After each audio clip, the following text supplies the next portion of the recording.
voltamos para falar de caprinocultura, mais especificamente dos caprinos da raça anglo-nubiana, que são excelentes na produção de leite e de carne.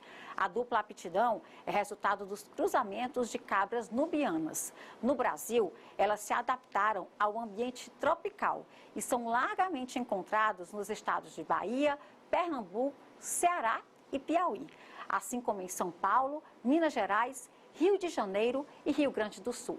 No nosso bate-papo nacional de hoje, o médico veterinário e criador da raça, Paulo José Gettner, vai trazer dicas de manejo e de como criar a raça. Acompanhe. Então, gente, recebendo aqui é o Paulo José Gettner, né, como eu chamei aí, mas na verdade ele gosta mais de ser chamado, ele é mais conhecido como Zeca Gettner, médico veterinário, né, e criador da raça anglo-nubiana. Muito prazer em recebê-lo em nosso programa. Obrigada por aceitar o nosso convite, Zeca. Pois não, Eliane, estamos aí junto para contribuir aí com o conhecimento sobre a raça. Vamos lá. Zeca, aqui no Nordeste, né, a gente tem o maior número de animais da raça anglo-nubiana, embora a gente saiba que existem criadores em plantéis com maior número, né, concentrados, como por exemplo em São Paulo, mas aqui é bem comum, né, Piauí, Maranhão, e por isso o motivo também de falar dessa raça que cresce, principalmente com a questão do investimento em melhoramento genético aqui na nossa região. Eu queria começar lhe perguntando, você está há 40 anos aí trabalhando com a anglo-nubiana, mas eu queria que você falasse um pouquinho dessa origem, né, que é um cruzamento, né, a anglo-nubiana surgiu através de um cruzamento, e eu queria que você falasse um pouco sobre isso. Muito bem. A raça anglo-nubiana, ela foi formada, né, na Inglaterra. O primeiro livro de registro lá foi em 1896. Né? Em 1918, a gente já tinha 40 animais PO. E eles foram espalhados para a colônia inglesa, no mundo todo, né, Austrália, Estados Unidos. Aqui no Brasil, os primeiros animais chegaram entre 1927 e 1937. Né, várias importações foram feitas, Piauí, Rio Grande do Norte, Bahia, Pernambuco, Paraíba, né? E foi o lastro do rebanho anglo-nubiano no Brasil. Depois, na década de 80 e 90, teve alguns criatórios importantes, como o Paraguaçu, na Bahia, Columijura, no Ceará, a Fazenda Santo Antônio, aí no Piauí, a Supranor, no Pernambuco, o Instituto de Pesquisa Agropecuária de Pernambuco, né? E aí esses animais foram o arcabouço original, a matéria-prima para os cruzamentos. E aqui no Brasil foram feitos melhoramentos e cruzamentos com a intenção de ter um animal com rusticidade para resistir principalmente o nosso clima no Nordeste, né? Que é onde está 90% do rebanho caprino do Brasil. E por meio desses cruzamentos, a gente foi plasmando, a gente pode dizer, o anglo-nubiano com características brasileiras, né? Que é um animal de tripla aptidão, como diz aí o nosso amigo Benício aí do Maranhão, um criador fantástico, né? Que é uma raça de tripla aptidão, carne, leite e beleza, né? Sim, tem isso. Você já me deu o gancho para a gente falar um pouco dessa questão do porte físico, que chama a atenção, né, do anglo-nubiano, uma raça comprida, né, e aí musculosa. Fala um pouco para a gente desse porte, né, de como ele é importante para a questão dessa produção, né, e expansão da raça. Pronto. O anglo-nubiano, como é uma raça de dupla aptidão, né, carne e leite, então ele tem animais que são longos, né, com o pescoço lançado, e os animais cujas linhagens, né, os cruzamentos dentro dos criatórios tiveram como objetivo a produção de carne, são animais mais quadrados, né? É como se fosse um paralelepípedo. E as linhagens que priorizaram a seleção para leite têm animais mais triangulares, em forma de cunha, né? Mas a gente tem, como a raça Guzerá, né, nos bovinos, o anglo-nubiano como uma raça de dupla aptidão, apesar de ser essencialmente leiteira, né, mas dá animais com muita produção de carne. Então, assim, quando a gente está avaliando um animal, um anglo-nubiano, além da gente ver a beleza morfológica, né, o chanfro convexo, né, as orelhas em forma de bico de carcará, né, a linha de dorso, né, a gente leva em consideração na avaliação linear, né, que são 13 características, e aí precisa ter bastante tempo para falar sobre cada uma delas quando você vai selecionar um animal ideal, né? Mas vamos falar das principais? Dá para selecionar algumas características principais na hora de selecionar um anglo-nubiano? Pronto, a conformação de cabeça, ela é muito importante, né? A conformação dos membros, né? O alinhamento dos membros anteriores, né? A angulação dos membros posteriores, de preferência cascos pigmentados, né? Tem que ter uma boa linha de dorso, né? Linear, né? Com a garupa com uma discreta declividade, né? E aí essas características, né, elas levam uma pontuação quando você está classificando um animal, né? A aparência geral é 35% do animal, a caracterização leiteira 20%, a capacidade corporal 10% e o sistema mamário é 35%, né? Então tudo isso forma a pontuação que a gente vai dar para o animal, né? Para escolher o animal ideal, né? Que é o que se busca, né? Falando sobre a questão de leite, né? Qual é a produção de leite de um bom animal, né? Chega a produzir aí quantos litros por dia, enfim, tem mais ou menos essa referência quando a gente fala de um animal ali bom, né? De boa produção. Bom, então vamos lá. A raça anglo-nubiana, ela teve uma pequena adesão ao Capragem, que é o programa de melhoramento genético conduzido pela Embrapa Caprinos, de Sobral do Ceará. Então, a gente tem poucos dados estatísticos, né? Mais criadores de anglo-nubiano precisam aderir ao programa de melhoramento genético, ao controle leiteiro, né? E a tipagem sanguínea quase todos já aderiram, porque é uma exigência da ABCC, Associação Brasileira dos Criadores de Caprinos. Mas temos cabras aí de 8, 9 litros de leite dia, né? Mas não é a realidade, é a média, né? A média do rebanho gira em torno de 1,5 kg, né? Que seria mais de 1,5 litro, seria 1,8 litro mais ou menos. Agora, conheço vários rebanhos com média acima de 2,5 litros, 3 litros, né? Rebanhos selecionados para cabras leiteiras. Agora, uma coisa que a gente precisa melhorar no anglo-nubiano é a persistência da lactação. Ela tem um período de lactação um pouco mais curto do que a Sânei, do que a parda alpina, do que a murciana, né? Só que tem uma vantagem, o leite do anglo-nubiano ele é mais rico em sólidos. Então, quando a gente vai transformar esse leite em queijo, a gente precisa de menos litros para 1 quilo de queijo produzido. É uma característica da anglo-nubiana, um leite rico em sólidos, né? Certo. Eu queria agora, Zeca, pontuar uma questão a respeito da criação, o sistema de manejo, né? Intensivo ou ali nos plantéis organizados ali no galpão, extensivo, o que vocês percebem de diferença de resultados nessa situação? Vamos lá. Para o animal ele expressar o potencial genético produtivo que ele tem, ele precisa ter condições ideais, né? De temperatura, de nutrição, de sanidade, né? Então, quanto mais intensivo o criatório, mais produtividade esses animais vão ter individualmente, né? Quanto mais exposto ao desafio dos intempéries climáticos, a seca, né? Pastagem madura, pastagem verde, né? Então isso vai oscilar a produção. 80% do criatório de caprinos no Brasil é extensivo, né? Talvez aí uns 15% faça o semi-extensivo, prende os animais à noite e tal, né? E o semi-intensivo já seria assim, uma suplementação nutricional de manhã, aí solta os animais para o campo, né? E volta à tarde e recebe outra suplementação. Se forem cabras, né, criatório leiteiro, costuma fazer 2 ordenhas ao dia. Então, uma antes da primeira suplementação nutricional e uma à tarde antes da segunda suplementação. O criatório intensivo é aquele totalmente confinado. Então, aqueles animais que eu te falei, Liana, de 8, 9 quilos de produção ao dia, eles ficam confinados, porque o ubre é muito grande, então ele machuca o peito ao sair no campo e tal. Então, não existe receita de bolo. Cada um vai adequar, né, o seu manejo de criação conforme o seu objetivo final. Se é genética, se é leite, se é carne, né? E conforme a realidade de cada região, né? E os tipos de pastagens? Existem algumas pesquisas que mostram um pasto ali como capim, tal, ele tem um maior ganho, ou já existem pesquisas nesse sentido, ou experiências práticas, né, nesse sentido? Claro, claro que existem, né?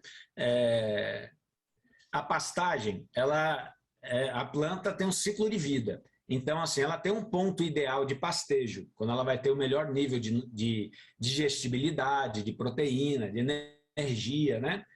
Então, uma pastagem cultivada tende a suportar uma capacidade maior de animais por hectare, né? Então, a gente chama de unidade animal, uma unidade animal 450 quilos. Então, você consegue ter mais animais numa área menor, numa pastagem cultivada. E numa pastagem extensiva, você tem manejos que você pode fazer, né? Desde do pastejo único, que é uma única gleba de terra, até você dividir a caatinga, o pessoal faz o manejo de rebaixamento em faixas, né? Enriquecimento com leguminosas, né? Então existem uma infinidade de capins. Agora, a menininha dos olhos da moda é o BRS Curumi, que é um napier de porte baixo, né? Que irrigado por gotejamento, ele dá um pastejo a cada 30 dias, onde a temperatura é sempre quente, como no Nordeste, e com índice de 20% de proteína, né? Um crescimento muito rápido, né? E por ele ser de crescimento vertical, ele não permite sombreamento no solo e diminui um pouco o problema de verminose, né? Então, é bem interessante. Mas existem muitos, desde dos Tifton, né? Do próprio Buffel, do Andropogon, que pode ser muito bem utilizado. Quando a gente fala na suplementação, sal mineral mesmo, algum outro, enfim, queria que você falasse. Então, o sal mineral é fundamental, né? E um dos itens que mais pesa no custo de alimentação. Não adianta dar sal branco e nem sal branco com essas receitas mágicas que o pessoal sai vendendo por aí, certo? Compre sal mineral de boa qualidade. Eu não vou falar nome de empresa e marca, porque a gente não está fazendo propaganda, mas tem que ser um sal mineral de boa qualidade. Um caprino, quando está com deficiência, ele lambe cerca de 25 a 30 gramas dia. Se você deixa o sal mineral disponível direto no coxo, isso vai cair aí para umas 15 gramas dia. Aí você tenha como calcular a necessidade de sal mineral do seu rebanho, né? Mas é fundamental. Então, volumoso de boa qualidade, pode ser verde, ofenado ou ensilado, né? Pode ser palma forrageira, né? Esses são os volumosos. E o concentrado não tem jeito. É o que está o preço nas alturas por causa das commodities, né? Mas aí é uma boa formulação de uma ração que contenha milho, farelo de soja, farelo de trigo, um bom núcleo, né? E a gente tem outros ingredientes que podem ser introduzidos nessa ração, dependendo de cada circunstância, né? O tempo médio, assim, de abate, né? Assim, claro, avaliado junto com o peso, né? Qual é o ideal? Hoje, qual é a média, né, da raça? Quantos meses de vida costuma se abater para se aproveitar, enfim, uma melhor carne, ter uma alta produtividade na carne? Isso vai depender muito do sistema de criação, né? Aí vamos lá, vamos falar de um sistema intensivo, né? Os cabritinhos já começam a ter um creep feed, que é aquele coxo privativo, né? A partir de 25, 30 dias, que já começa a ingerir um concentrado, a papila ruminal desenvolve mais, aumenta a conversão alimentar, aí você consegue desmamar ele aí em torno de 90 a 110 dias, com uns 15 quilos de peso vivo, aí faz um confinamento por mais 30 ou 60 dias, né? Para a gente levar animais ao abate com 25, 30 quilos, né? Que vão dar carcaça de 12,5 kg, 15 quilos, né? Vai depender muito do sistema. E não quer dizer que o intensivo seja o mais rentável. Às vezes, você abater o animal mais velho, com 7 meses, você pode ter um custo-benefício melhor. Isso vai depender de conta, gestão, né? Então, o ideal é que o caprino seja abatido sempre antes de 8 meses, né? Se você não matou ele com 90 a 100 dias, é bom que ele seja castrado, porque o caprino tem aquele odor hirsino, né? Que pode ficar um certo ranço na carne, né? Mas até 8 meses, quando é a época de fazer a primeira muda, esse problema é quase insignificante. E quais são, assim, em relação a resultados, os melhores cruzamentos, né, da anglo-lumiana? Com que raças? Então, a Anglo se presta muito bem ao cruzamento industrial, né? Das raças caprinas para cruzar com o Boer, Kalahari e Savana são as raças de maior produção de carne, né? Então, o leite que elas produzem é somente para o cabrito, né? Então, ela se presta muito bem para esse tipo de cruzamento, né? Quando você quer, no Nordeste, pequeno produtor, o cruzamento do Anglo com o Sunday é muito interessante, o Sanglo, né, que a gente chama, que pega a produtividade, a lactação mais longa da Sunny, que é uma raça especializada em leite, e agrega com a rusticidade o maior porte do anglo-nubiano, né? Então é um cruzamento bem interessante também. Mas cruzamento a gente pode fazer um monte, uma maravilha, viu? Mas tem os mais ali, né, os que dão melhores resultados. Zeca, eu tenho uma pergunta a respeito dos desafios, né, que aqui os produtores de caprinos no Brasil têm em relação ao melhoramento genético da anglo-nubiana, né? Quais são, assim, esses principais desafios hoje? Bom, hoje a gente tem uma seleção unicamente direcionada pela avaliação morfológica.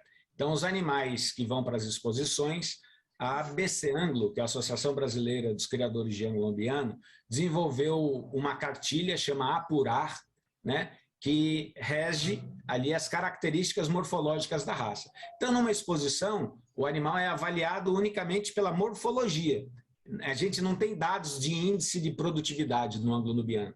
Por isso, a importância da adesão dos criadores ao Programa de Melhoramento Genético, o Capragem.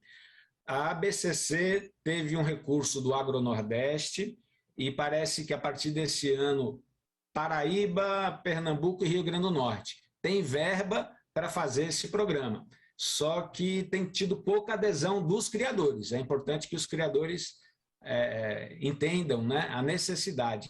Outras raças tiveram avanços, né, dos índices zootécnicos muito rápido nos últimos 10 anos por conta de programas matemáticos de seleção, que conduz o cruzamento. Você vai cruzar esse animal com esse animal, essa linhagem com essa linhagem, né? E você começa a ter diferença esperada na progenie. Você sabe que determinado reprodutor traz um melhoramento de 5% na produção de leite em cada geração, né? Então fica uma coisa mais técnica. A raça anglo-nubiana está precisando fazer esse dever de casa, né? Aderir mais à tecnologia do programa de melhoramento, controle leiteiro, né? Então hoje eu não tenho como afirmar para você, olha, tal rebanho tem as melhores anglo-nubianas leiteiras, porque tem muito poucos rebanhos inscritos no controle leiteiro oficial, né? A gente sabe quais são. Então a gente sai pensando indivíduos, né? Aqui, ali, acolá, cabras que são realmente diferentes, né? Tem criatórios melhores para leite, mas a gente não tem a avaliação zootécnica oficial, né? A caprinovinocultura, 95% dela está na mão de pequenos produtores, que têm até 25, 30 hectares de terra, né? O que a gente tem que fazer para verticalizar a atividade, para ela ser realmente economicamente rentável, para ter uma cadeia produtiva como a da aves, como a de suínos, né? A gente precisa implementar o associativismo, o cooperativismo, é um dos caminhos, e o outro, que não vem sendo feito nas últimas décadas, que é a verticalização dentro da produção. A legislação ela tem que ser ajustada para o pequeno produtor poder agregar valor à sua produção. Então, assim, o pequeno produtor de leite, que tira 30 litros de leite, ele não pode ficar refém somente do programa de aquisição de leite do governo, que é muito importante, mas não pode ficar dependendo só disso. Ele tem que poder fazer o queijo dele dentro da propriedade. Então, se ele fizer aquela conta que eu falei para você, 7 litros de leite e 1 quilo de queijo, e vender as pecinhas de 200, 250 gramas de queijo por R$30 para o consumidor final, né? Porque ele é um pequeno produtor, tira 40, 50 litros por dia, ele vai dar um salto de R$ 2,50 o litro de leite para R$6, porque ele agregou valor no produto final, fazendo queijo. Só que a legislação, apesar de estar avançando nos últimos anos, né, com selo arte, com queijo artesanal, né, ela ainda está precisando de desdobramentos para isso se tornar uma realidade em ampla escala. Mesma coisa com a carne.